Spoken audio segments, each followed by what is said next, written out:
to kind of, it's just an honor to be able to connect with you all. And also for me, it's been kind of nice to kind of step away from the field and just engage in more higher level conversations as I spend most of my world in the land of interns and student teachers. So I'm going to go ahead and share my screen.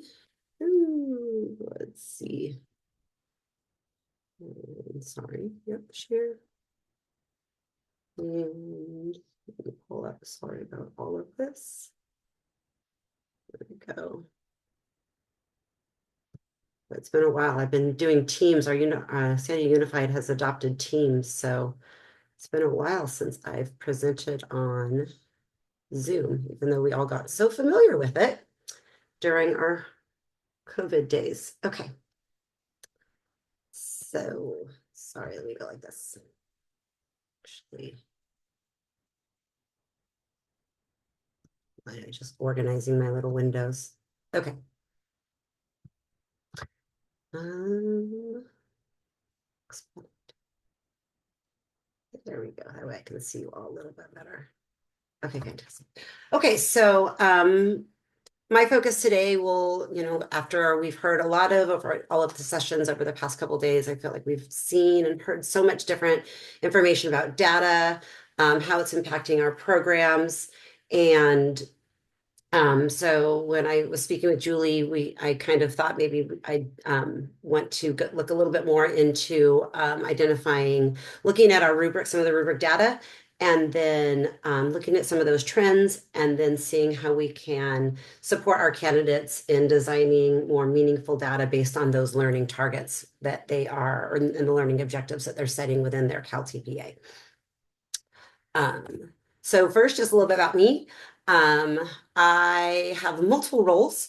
I'm an ed specialist by heart, by trade.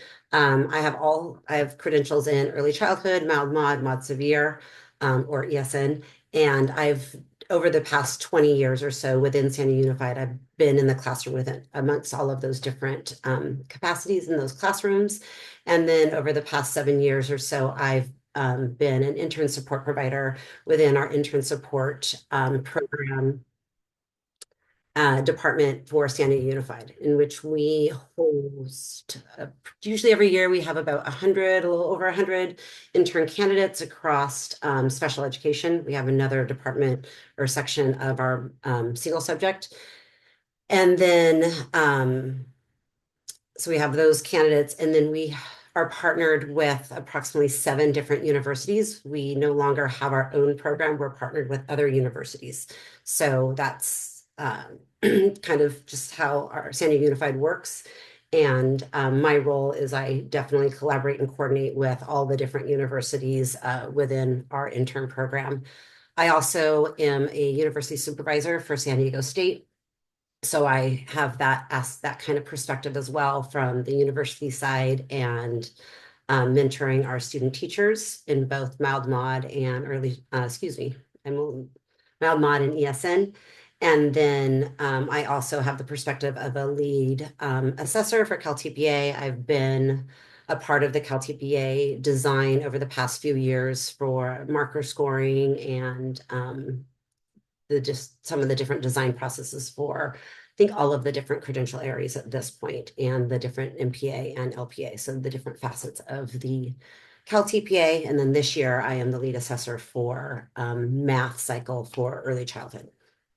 So it's kind of a unique perspective that I bring, in the sense that I'm bridging our classroom practice, coaching our interns, coaching our student teachers, coordinating with universities, and then also bringing in that lens of that CalTPA assessor, so that I can really also support and mentor some of the other fieldwork supervisors, some of the other university programs along as they're coaching and supporting their interns. So it's been a really fun world to kind of collaborate and connect all of them. So you kind of see my little circle. It's like we're all circle. I'm all interconnected.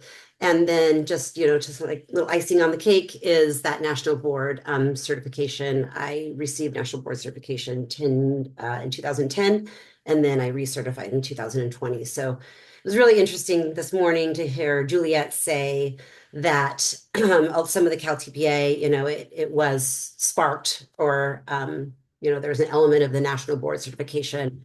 And I definitely see that element of the national board certification feathered within the CalTPA. Often my candidates will ask, what is my national board certification? What is it? And I'll often tell them, well, it's like CalTPA on steroids. So it kind of gives them a little bit of a different perspective. We're like, oh, okay. So just kind of helping them through that process, that assessment cycle. It's very much what national board certification looks like with a little extra muscle. But so that's how my role plays into this world. Next. There we go. Okay, so before we kind of begin, I do want to kind of touch the temperature, see who's in our room today. So I know we've got got a nice little small group. So I know many of us are, living in the land of coaching, supervising faculty. But I would like to kind of just test the world, like what content area credentials. So if you wouldn't mind, take just a quick moment in chat, just let me know kind of who you are, what credential area you support, just so that I kind of have a good feel as we move through the presentation. Or you can just say who you are, that's fine too.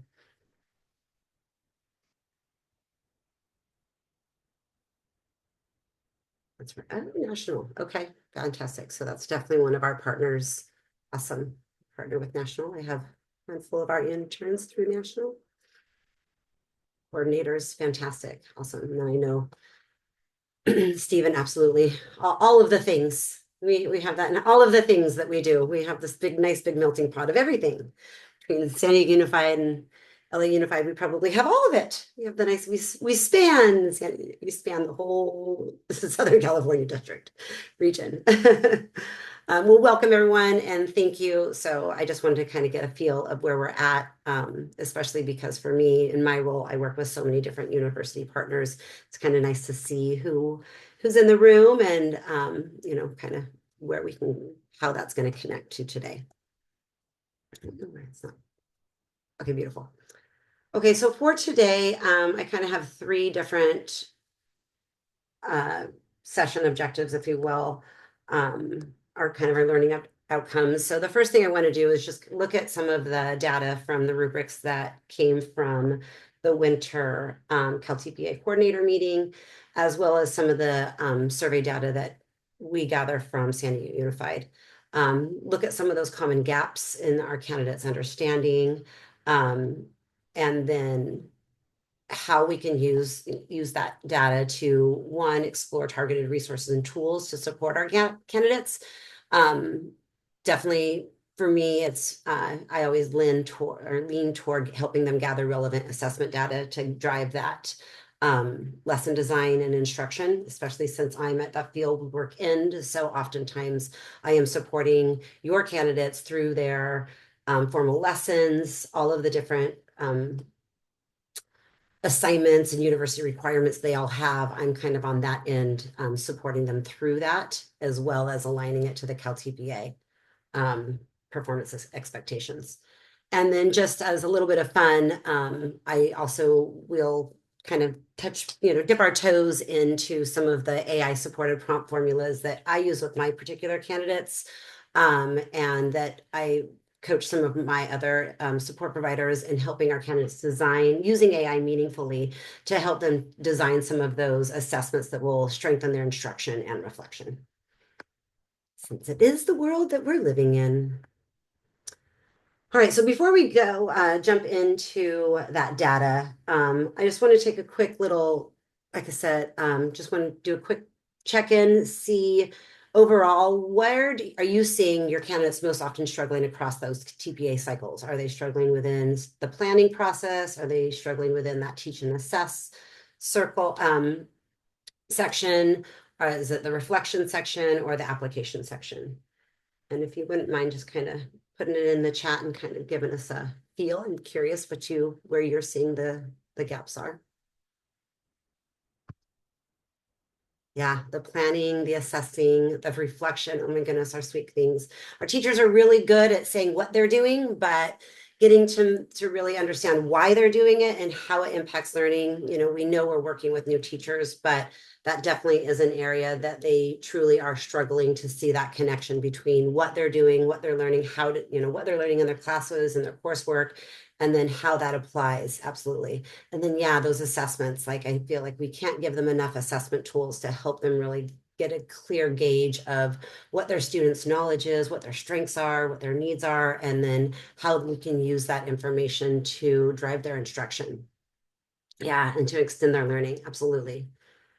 Um, Fantastic. Thank you.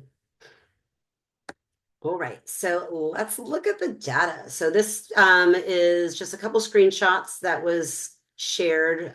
Julie shared the information with me from the winter CalTPA coordinator meeting. And these are just the mean scores from the rubric data. It truly came out in February, so it was just from the winter.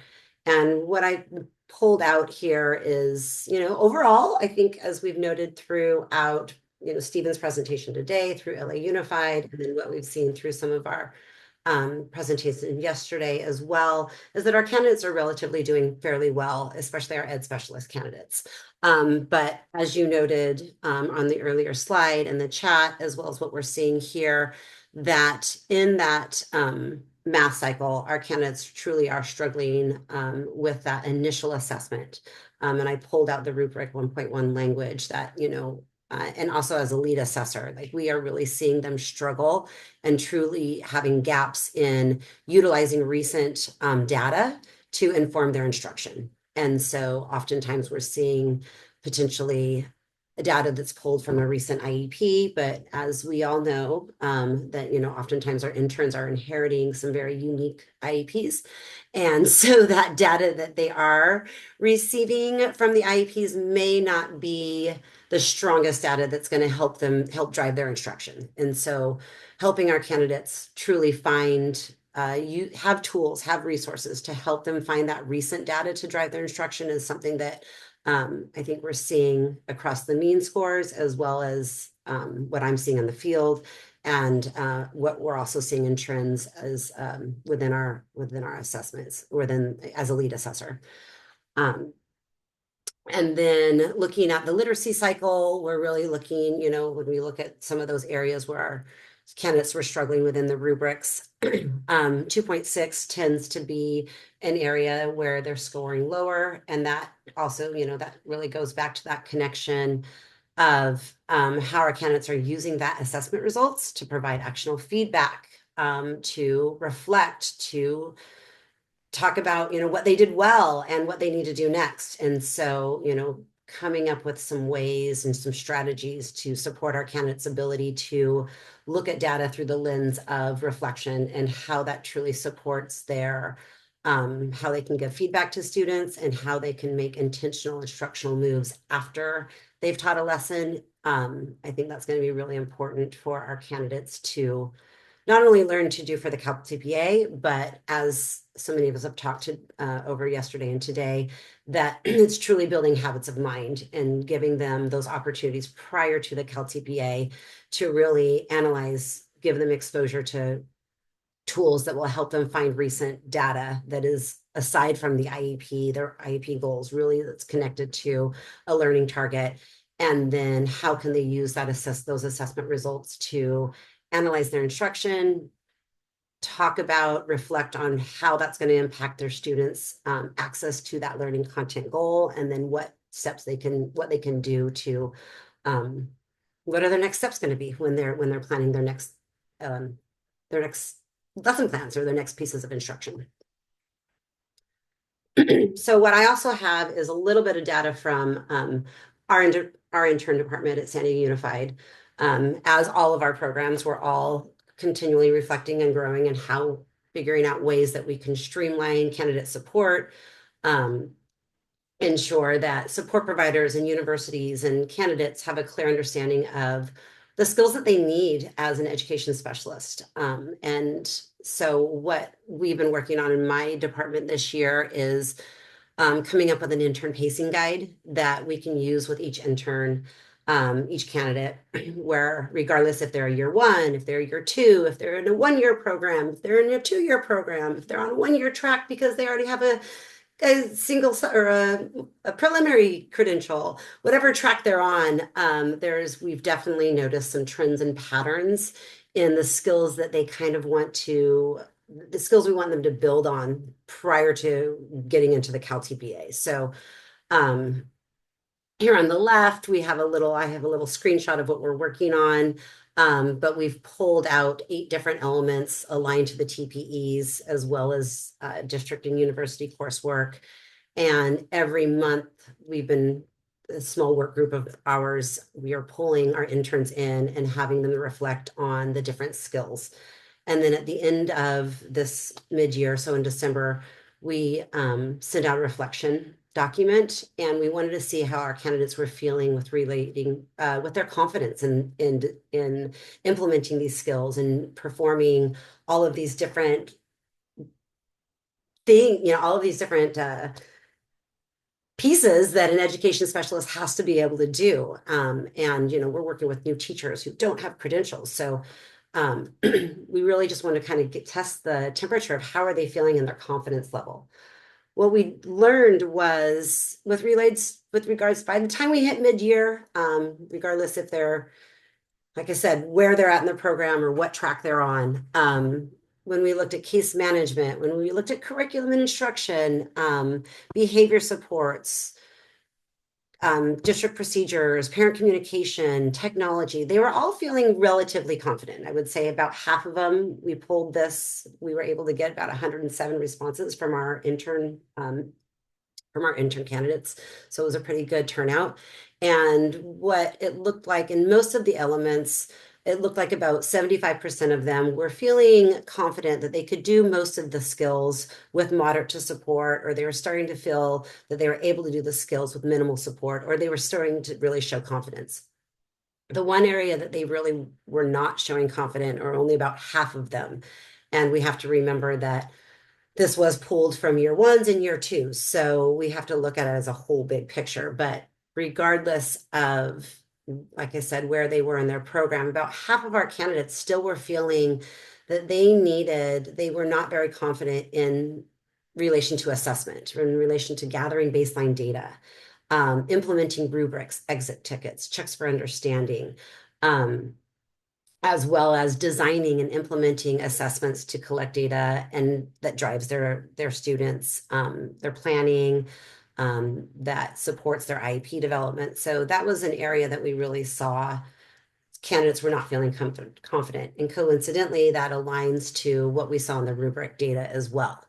So what we're noticing is that we really, prior to going into the CalTPA, especially as we're looking into the next year, we really want to kind of shift some of that focus and little by little, really give them more direct opportunities, direct modeling, to utilize our assessment tools, give them more practice in designing assessments, aligning to those learning objectives. So I know from my work, oftentimes we'll get a candidate in August, it's their first year, and lo and behold, they have 3 or 4 IEPs that they have to do. So they get hit pretty quick with a lot of work to do. And so sometimes we jump right into case management and just kind of getting them into the motion without really giving them the why or the how and relating to assessments. And so how we kind of, how can we pair that up so that by the time they get into after the IEP season, or while they're writing their IEPs, or while they're in their practicum and doing some of their informal assessments, how can we do a better job of giving them the assessment tools that they need to help drive that instruction, reflect on the learning objectives, and use that data to reflect on those instructional decision making. So so here we are, why does this data matter? And before we kind of jump in, just kind of want to check in with all of you. Is this what you're also seeing in your programs, that this is an area that your candidates also are struggling with? And is there anything you're planning on doing for our next 26-27 school year to better support that? You want us to unmute? Oh, And yes, put please. it in Yes, the chat, please. okay? Yes, please. Thank you. Thank you, Suzanne. Yes, please. No, what we did is we recently changed our course sequence to better align with the Cedar research around doing collaboration first, assessment second, and instructional planning third. Yeah. So what we've done is we've redesigned our assessment course. Unfortunately, we felt like we had to do more formal assessments, standardized assessments. So we were adding Woodcock Johnson, Basque, and Brigance to our assessment course, but we're also teaching curriculum-based measures and how to use that data to inform instruction and how to create your own formative and assessments. So we're doing that. I don't feel like, I mean, and then in our later courses, our methods courses, they're doing more of taking data and creating lesson plans. And so in our specialization course where they've learned initial lesson planning, they're learning about that. But I've taught assessment for 15 years at the teacher preparation level. And it's still very difficult for them to think about how to translate that data into instructional decisions. And that's where really those partnerships with teachers to demonstrate how they do that would be very beneficial to us because having actual student data and seeing how a classroom teacher takes that data and then uses it for instructional decision making would be a lot more helpful for us. I'm an old special ed teacher, so I'm like, I lived by data. I left teaching because of data. No, I'm joking. Um, if we could just have that more emphasized by those mentor teachers, I think that would translate, what we're trying to do at more of the theoretical and application stage of assessment to in practice use of assessment. Yeah, thank you. Yeah, I love that. I love that you've switched it to assessment before planning because, that's because that's the heart, right? Like, how are we planning our lessons if we're not sure what our students need? And so that's really incredibly valuable. Um, and I agree, if when our candidates are our student teachers, since I see both very, very clearly, our student teachers who are in that student teaching course and that practicum, and they have that mentor teacher, they are getting the modeling on a daily basis. They're having the veteran education specialists that, I'm sure you and I were both mentor teachers. And so, when our student teachers came into our classrooms, they saw what the assessment binders looked like. They saw how after each lesson, I had a rubric because I loved rubrics. And, it was just like, because that helped us make those instructional decisions. And also it created that habit of mind where sometimes with a rubric, it's maybe hard in the beginning, but it really sets, once you look at after the lesson and you think about your students, it really provides sparks some really nice reflective conversations.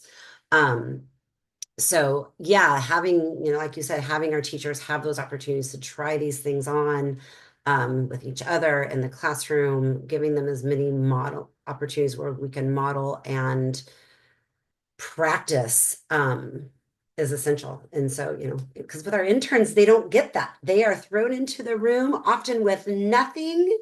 And sometimes, there's nothing in the room and they're back in a back bungalow and we've got to search the book room for an old DRA. And they're like, or an old Brigance. It's the old green one that, Yeah, is the green one. broken and all of the things, right? So like we're just trying to find any kind of tools. And then some of them unfortunately are outdated too. So trying to bridge that young brain with our old school brain is, trying to find that balance. But I really appreciate that. Thank you.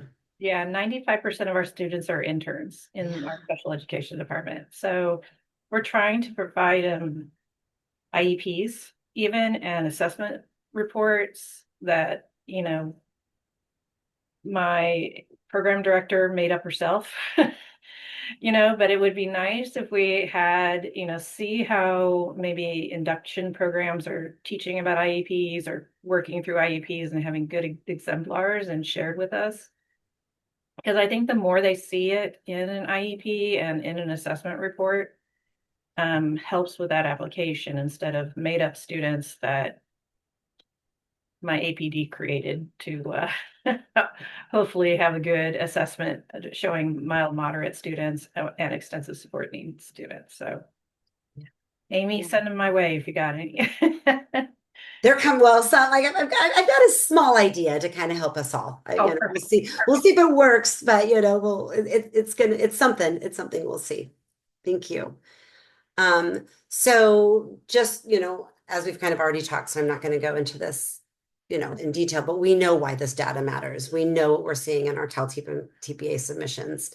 As we've discussed, there is a limited use of recent and skill specific data. Like as I mentioned, they are looking at an IEP that was written by potentially a teacher who's no longer with the district for whatever reasons they're no longer with the district, but we would love them to have a stronger IEP too as an exemplar, but that's just not real life. So how can we give them, so they have a limited use and they have limited access. We also see, just as you said, that oftentimes those assessments are misaligned to the lesson objectives. There's that misconception that the only time I use an assessment is when I'm assessing their IEP goal, where in fact, we use assessment all the time. Like that's what's driving it. And then ideally, you've done all of your assessments based on your skills so that when it comes to writing your IEPs, it's already been embedded. So you shouldn't really need to do something specific because you've already gathered that data, ideally. And then, of course, that, the reflection that describes instruction. We know we're working with new teachers. So how we can continue to prompt their brain and continue to get them to reflect on why they're doing what they're doing and how it impacts students' access to that learning objective. I think if you speak with any of my interns or student teachers, they'll know, like they have the little Amy recording in their brain. It's like, oh, she's going to ask me what, why, and how. I just know it. So, forcing them to really, all right, great. I'm glad you know what you're doing, but then why are you doing it? And how is that going to impact your students' learning? How is that going to impact their access to your learning target or the next steps?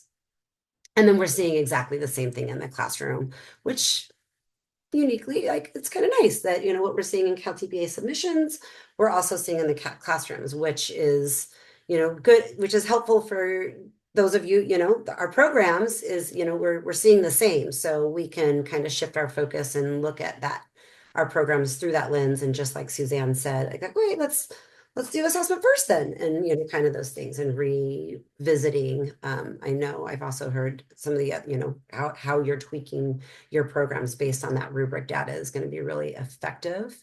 And I thank you from the fieldwork side of things because that's going to make my job so much easier. Just having that third point, right? Where it's like, oh, your university supervisor says this, or your coursework is doing this. Fantastic. All right, let's jump right in. So I appreciate that. And then, as we've already discussed, we really truly have a need out there to help our students understand the purpose of assessments. We need to give them access to practical classroom-ready tools, updated if possible, if they're out there, and then modeling how assessment informs reflection and planning. Thank you so much. All right, so review. Okay. So we're going to go now just kind of into, it's more connected to from the perspective of the field in relation to, and then coming from me as all of the different roles that I have, that synergy of where I'm at is really kind of guiding my work to support candidates. And then I hope it kind of will maybe spark some ideas for those of you who are designing programs to support our candidates as well. So the first one that I truly do, I know, I heard like rubrics, like, ugh, but I love my rubrics. So I do try to teach my teachers how to use a rubric. We start small, but I really appreciate that it supports that understanding of proficiency, like within that criteria. It really supports some collaborative conversations around like, what is a one? What would a two be? Like, what is this? You're teaching this skill. What are you imagining your student, what will it look like if you, how do you know your student's going to master this? What are the things that you want to target within these things? And then what are those different criterias in terms of mastery, in terms of levels of proficiency? So I know it's kind of a daunting piece. And sometimes I'll say to my brand new student teachers, we're going to do a rubric. And they look at me like I've got four heads. But we're going to go ahead and like, I'm here for you. We're going to support you through this. I'm going to be your reflective partner. We're going to build a habit of mind so that when you've been teaching after 5 years, you're going to have that in your brain. You're going to have part of your reflection and observation will have been trained through the use of, and I hate to say force, but forcing them to design rubrics based on their lesson objective. And then I know Stephen had mentioned, that skill-based data. So looking at criteria, like designing a skill-based data sheet. So what is your lesson objective? What skills do you want to target? And then did they do it or did they not? Like that is great data as well. And so, but again, I think the biggest part is having those reflective conversations with our new teachers, because like I said, they know what they're doing. They just need support and guidance to understand why they're doing it and how it's impacting their students' learning. And then I know self-assessments are definitely, optional with this round of CalTPA, but especially as when we're looking at our mild mod students, having that, teaching our teachers to have that presumption of competence that our mild mod students and our ESN do have the ability to self-assess, as long as we provide them with the right supports and accommodations within that tool. And so, supporting our students' ability to have that metacognition around how they're doing. Do they know what the objective is? How do they know what the objective is? And then how can we support them to analyze their own progress throughout that lesson objective? So these are kind of the tools that I typically find most effective when working with my new teachers and candidates. I know oftentimes, like I said, like I don't like to use the word force, but I definitely highly encourage when we're going through those lesson plans for their formal assessments. Again, prior to CalTPA, if I possibly can, I really want to build, I know I keep saying habits of mind, but it's truly what I want. And we're trying to build within our candidates. And so as we're filling out those lesson plans for each university and it comes to the assessment portion, I really try to encourage them to go beyond that of an observation mindset. Let's really design a tool that you're going to use with this lesson. I know it's not a requirement, but it's, it definitely is best practice and it will help you become a better teacher. So that's kind of how I speak to that. Any thoughts before I go on?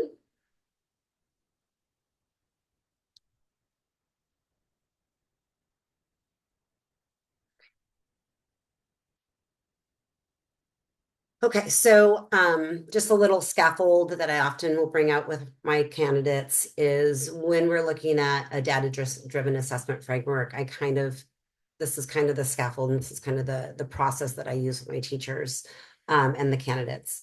And so, we look at like, what is your identified target skill? We support there. And I try, this is where I try to help them do this prior to going into CalTPA. So if they're in pre-service, wherever they're at in their program, the earlier that I can get them thinking about data-driven assessment and this framework, then I see our candidates much more better prepared as they enter the land of CalTPA.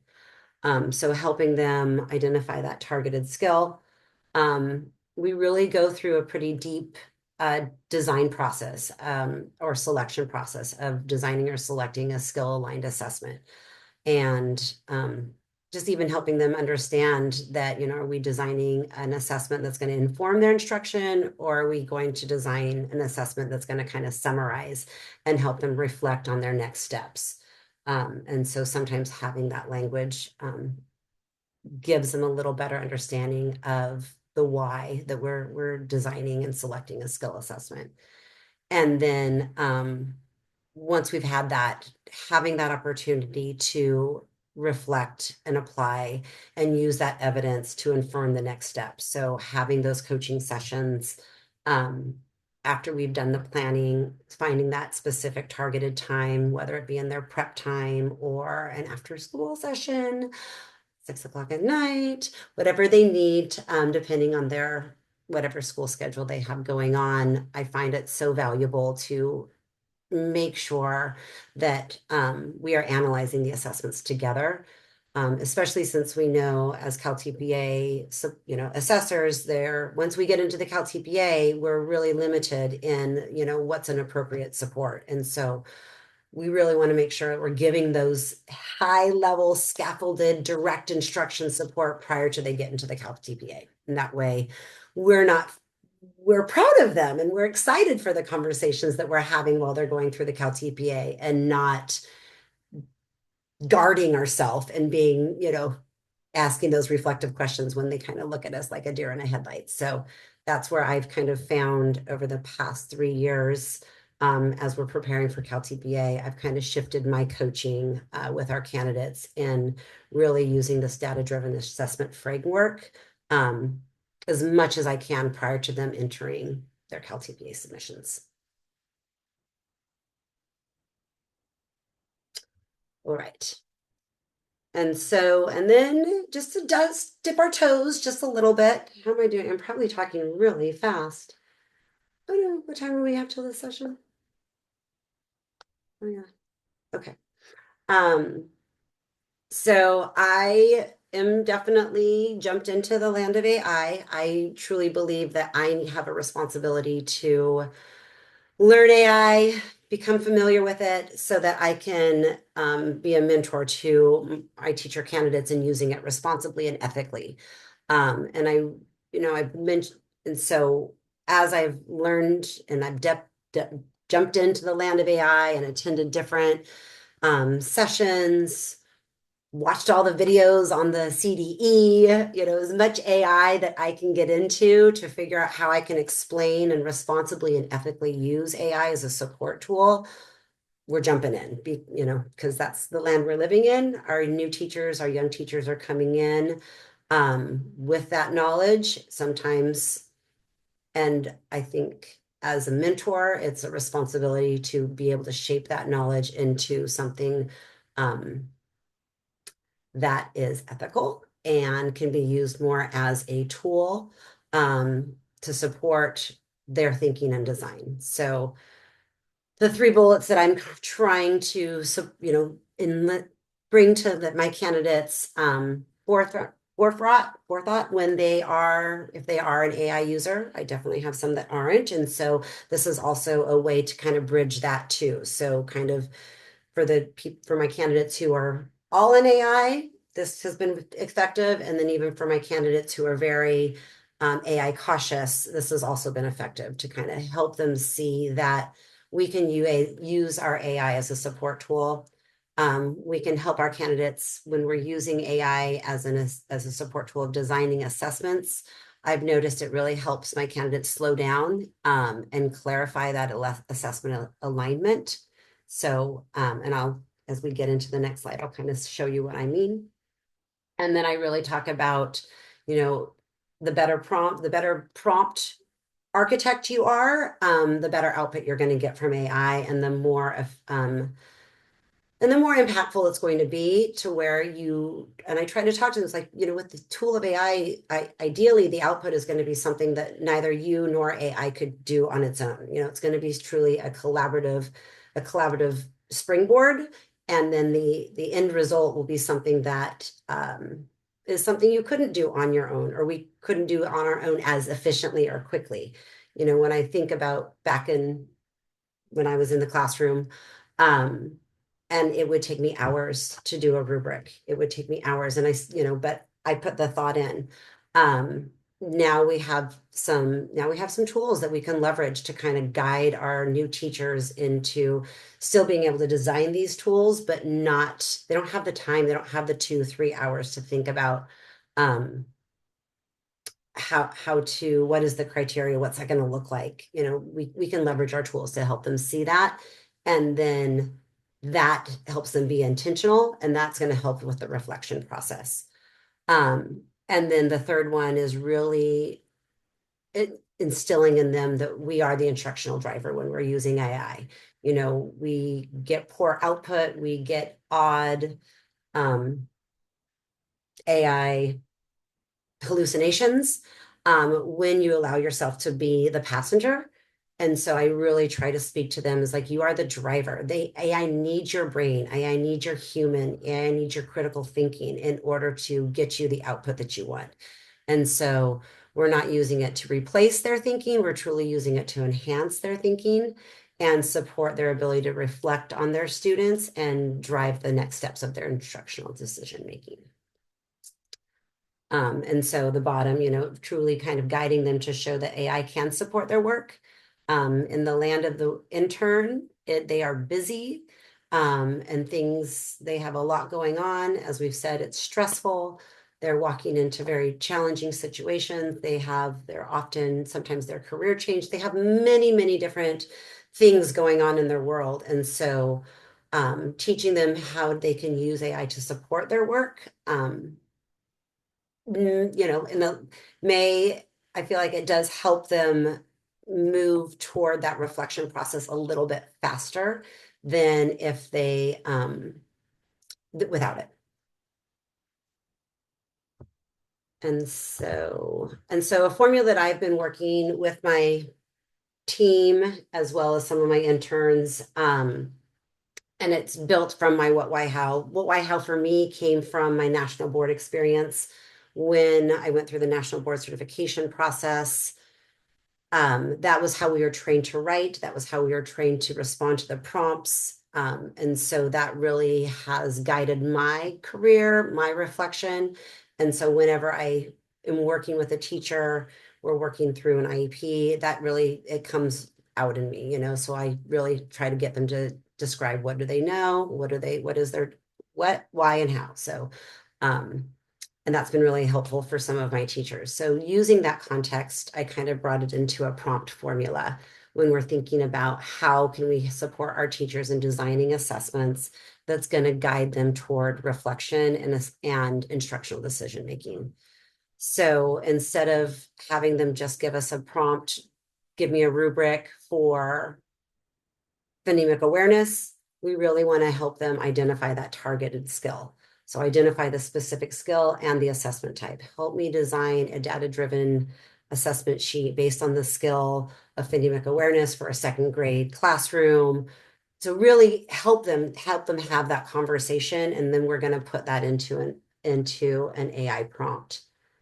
The next piece would be why are you, and this is all part of the formula. So you'll see the next slide, like oftentimes I'm showing my teachers, again, back to that you are the instructional driver, that our prompt should be lofty. Our prompt should be our brain. Our prompt should be all of our thinking. And then the AI will help us generate the structure.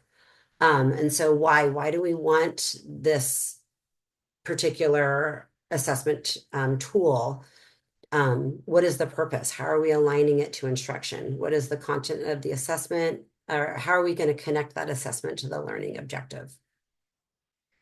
And then for the how in the prompt formula, we're really looking at how do they want the performance criteria to look like, and how are we going to define those observable performance levels and criteria. So asking those, and again, this is oftentimes, you know, we're designing these from the very beginning so that by the time we get into the land of CalTPA, they've done this a handful of times with the support of a mentor, with the coaching. And so then they have the knowledge and the foundation to kind of design some of these rubrics and the assessments that's going to guide the recent information and then also support their reflection. And we're not overstepping as coaches and mentors in the land of CalTPA.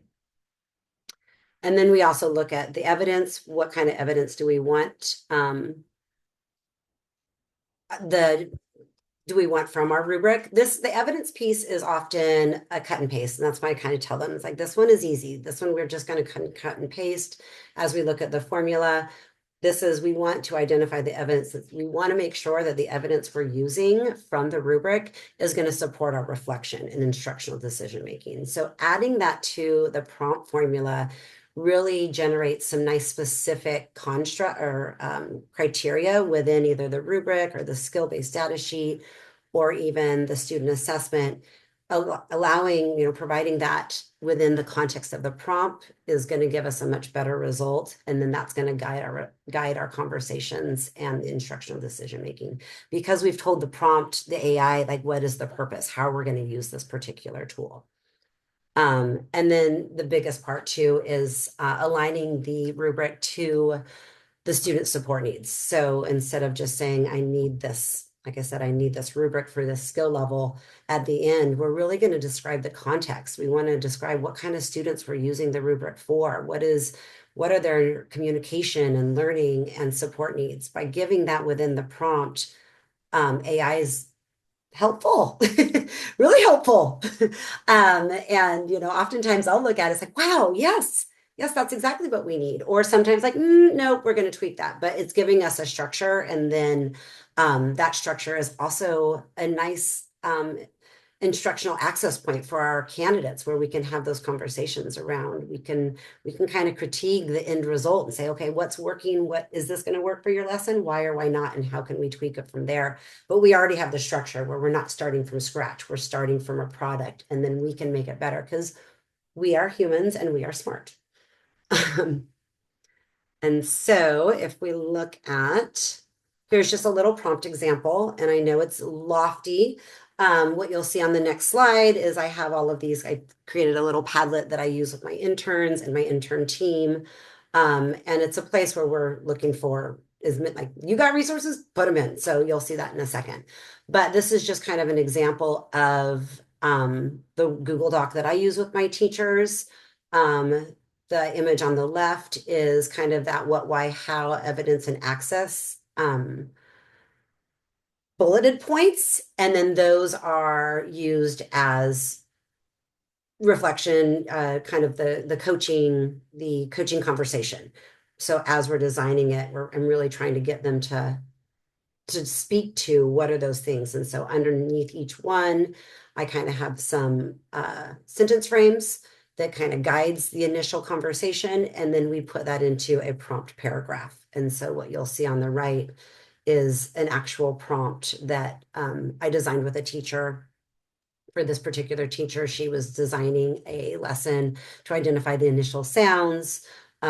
She was pulling it from an IEP goal with 80% accuracy, but then we built that into the lesson. And so, and I pulled this idea, there was a AI prompt master something through CDE, and he had a variety of different slides where he kind of had the formula, and then he had the paragraph that he used and he had kind of highlighted. And that's been really helpful with my teachers, so they can kind of see that you're doing a lot of the work for the AI. Again, you're the driver. So we really, and it's a lot, but I think as we get our teachers in the habit of thinking this way, then their prompt, then they get more comfortable with the prompt, and then they see the benefit of the output.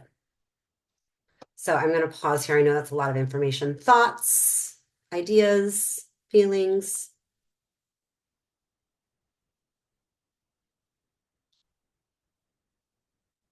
There was a question about which AI platforms, and I just gave what I do. I'm not saying it's right, but I put what I do in chat. So I don't know if you want to see that question. Maybe you have a better answer than me. Thank you, Suzanne. I did. I just noticed that. Yes, thank you. So, yes, and you'll see on one of the documents that once we go into the Padlet, I started with OpenAI. So ChatGPT is my best friend.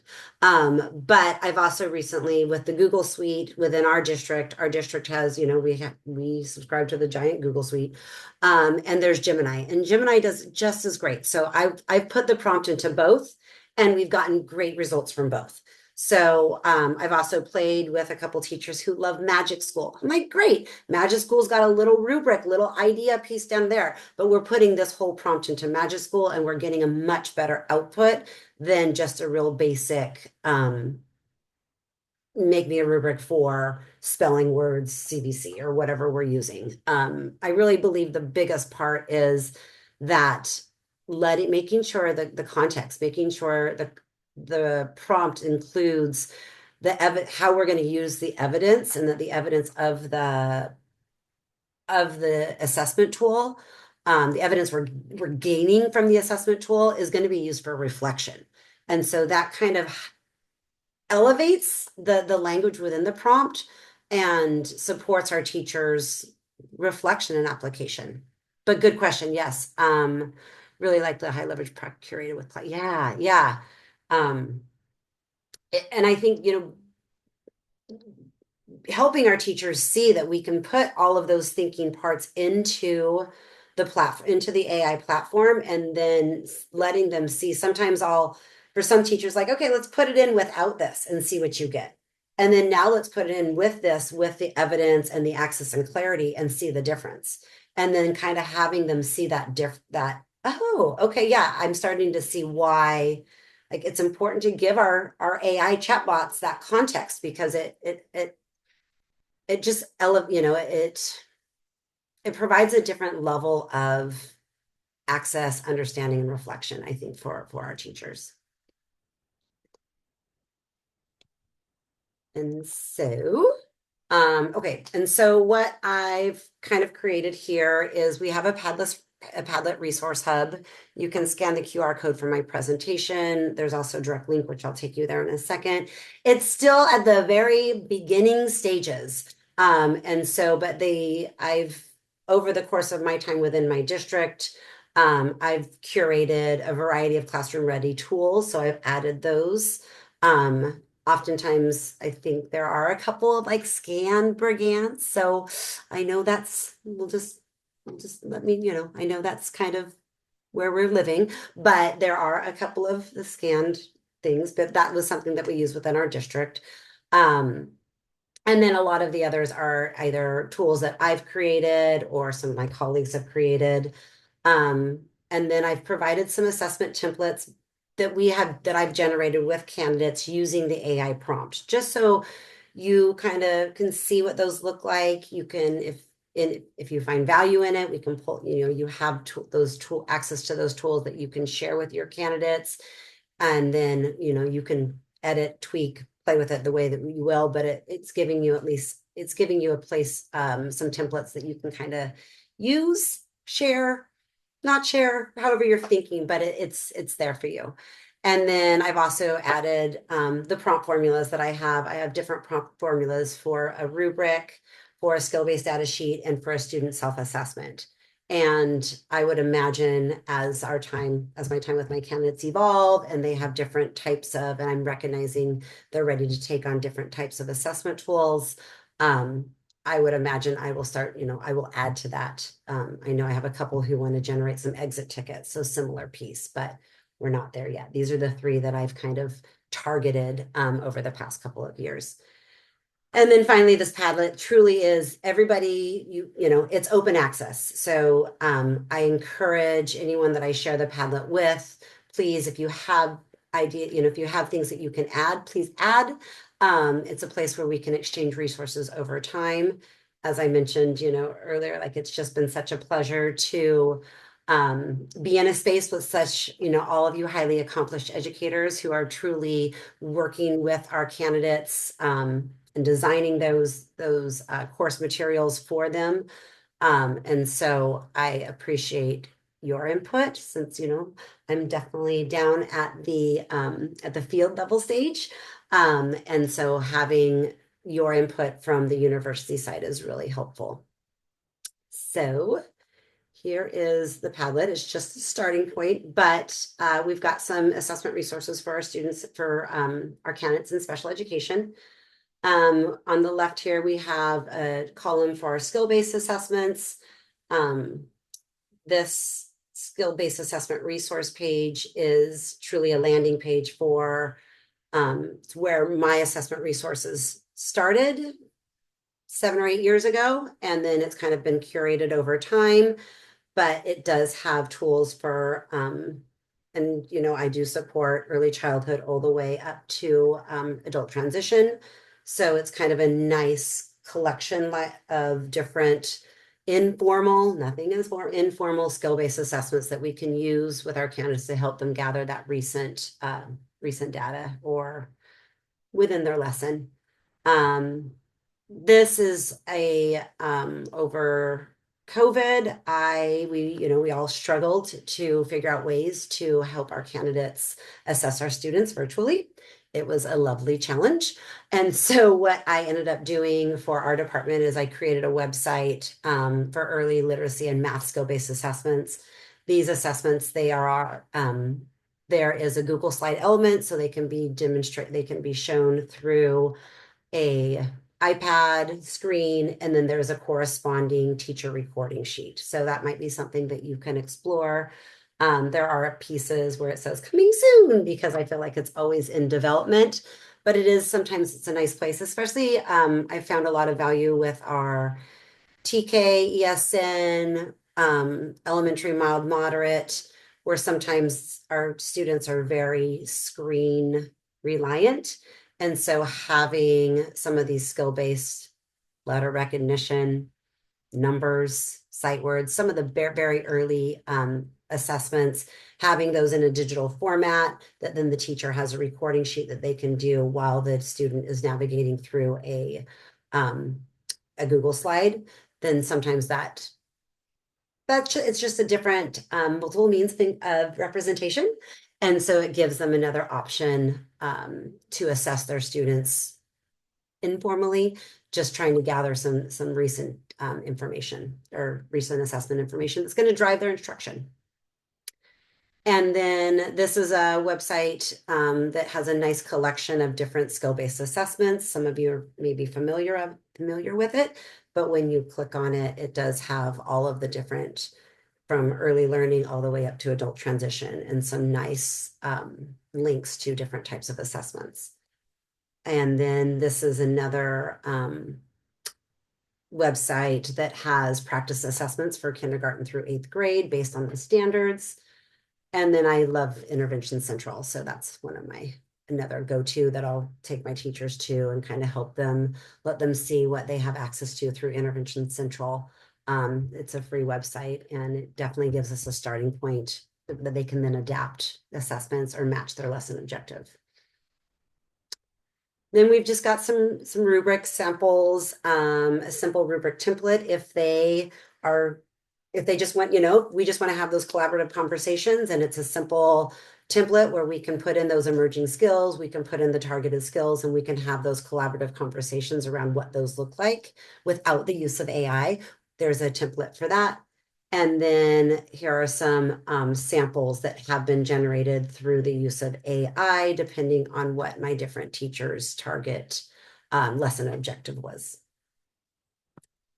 And then there is a website also called Quick Rubric that can support, similar to the rubric template at the top. It's an online version where teachers can go in and kind of think about what the skill is, what their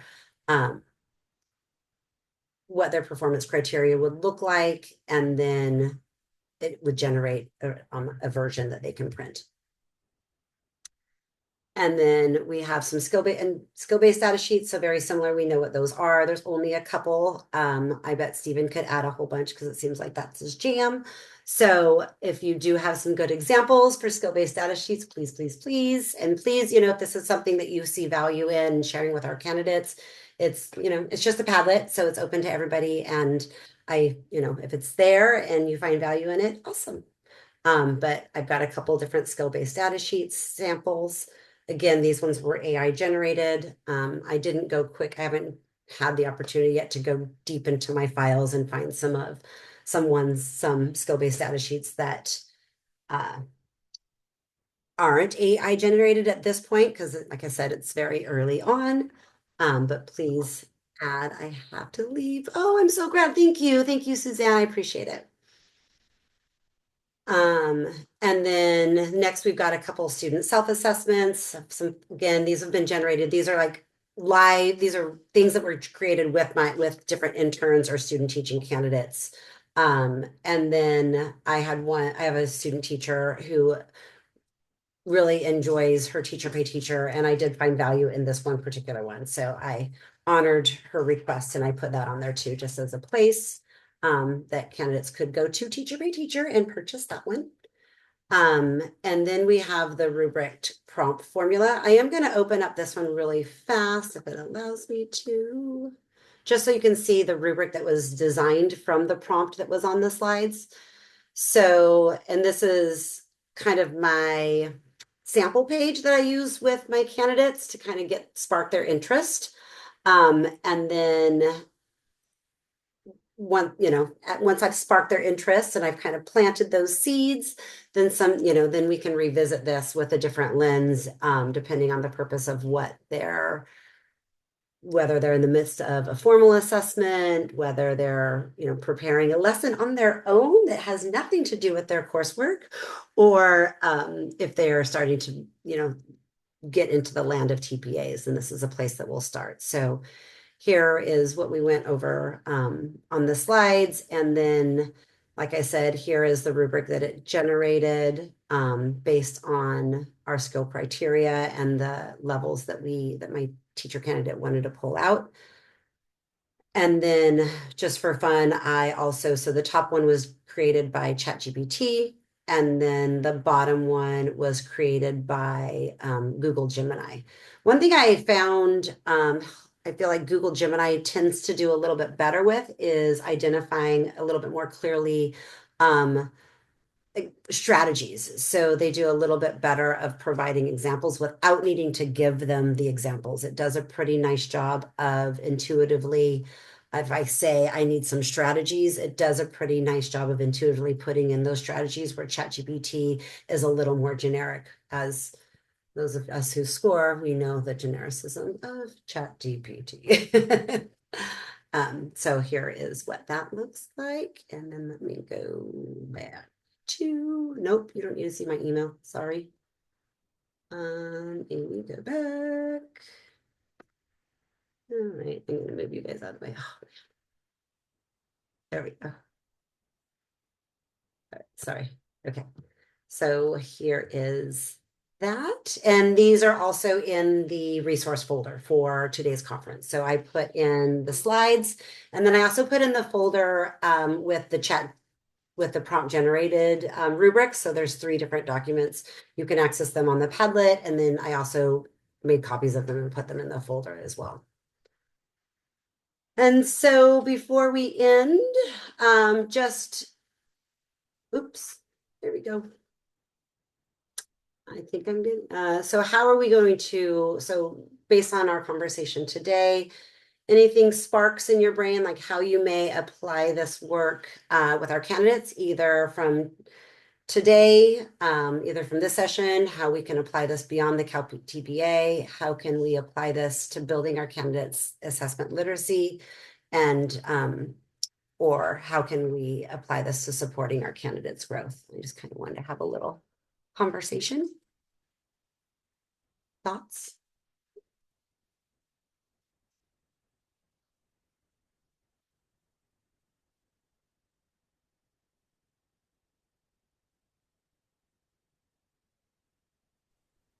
I definitely like the piece about AI, because I know in our program that it's something that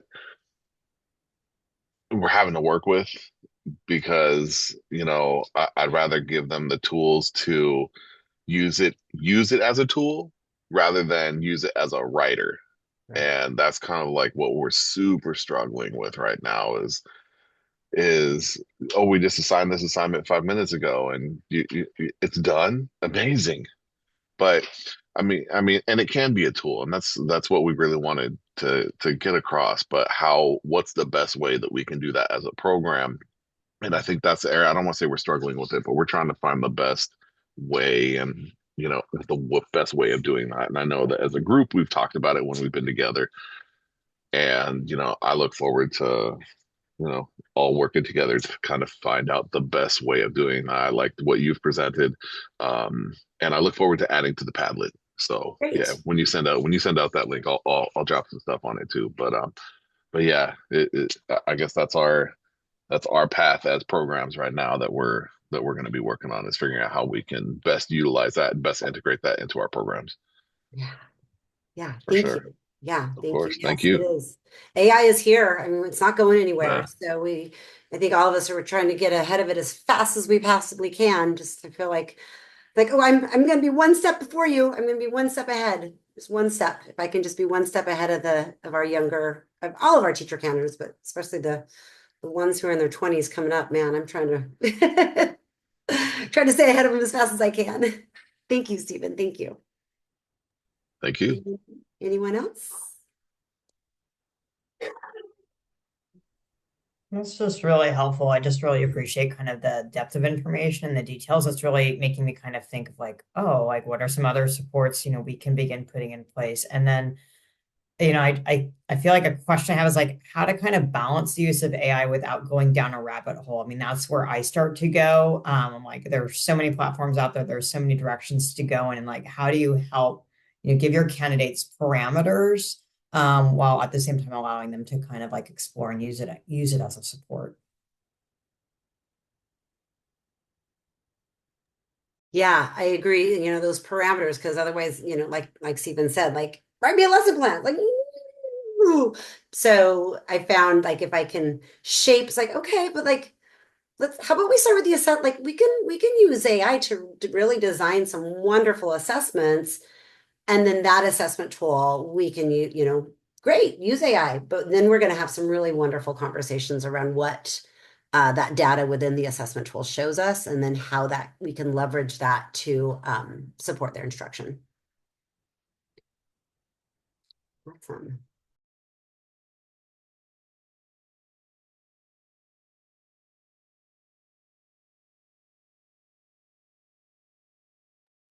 You're muted, Amy.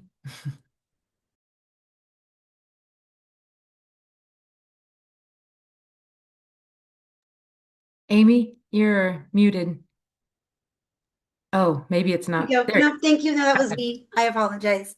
Yeah, so thank you so much for attending today. And then what kind of my passion is helping our candidates see assessment as a way to understand our learners, not as a compliance piece, not as something they have to do at the time of an IEP, but as I said, as a habit, and as a habit to help them understand their students and then design meaningful instruction opportunities and, those decisions.